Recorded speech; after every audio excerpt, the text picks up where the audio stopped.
It's time for Rabbi Minkowicz's Weekly Torah Lesson, a place where life's most difficult questions are answered. Here with his spiritual perspective and insight, Rabbi Minkowicz. Welcome to this week's Torah lesson. This week's Torah portion is Parsha's EIRA.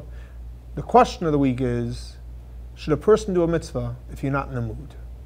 So in this week's Torah portion, Parsha's EIRA, that deals with the first of the 7 of the 10 plagues. So the Torah tells us the reason why Kiddush Baruch Hu is bringing the plagues, and he says, "V'yodu Mitzrayim ki ani Hashem." Hashem wants that the Egyptians should know ki ani Hashem, I am Hashem.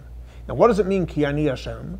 So it's explained ki ani Hashem means that we know that God runs the world. So there's things that we understand, and there's things that we don't understand.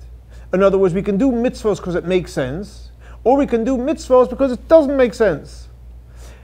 So there's different names of HaKadosh Baruch Hu. Ani Hashem, Yud Kei Vav Kei is the highest name of God, refers to the God which is above intellect. In other words, Aryeh said, listen, things that I understand, I'm willing to agree to. But the fact that you're telling me just listen to God just because, that I'm not willing to accept. And the Kadosh Baruch Hu says, no, v'yaduk Mitzrayim, I want Mitzrayim to know, ki ani Hashem, because ultimately the connection with HaKadosh Baruch Hu is not because it's a rational connection, but the connection with HaKadosh Baruch Hu with God is where it's above nature, just because ki ani Hashem. And just like we find in the Haftorah of this week's portion, where Nebuchadnezzar fought against Egypt, and Hashem gave him a reward for that, even though he was doing it for his self-interest, because ultimately it's about doing what HaKadosh Baruch Hu wants. And as long as he did what HaKadosh Baruch Hu wants, even if it was in self-interest, therefore he got the reward.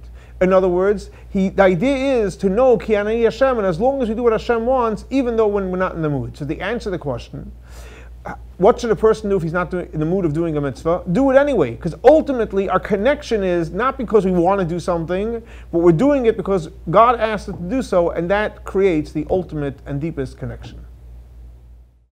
This week's Torah lesson is dedicated to the memory of Baruch ben Aryeh Leib and Shlomo Ben Yosef. May their souls be elevated for the Torah we're studying in their memory. Thanks so much for joining us for our weekly Torah lesson. For more information about Chabad and a regular schedule of classes, please see our website.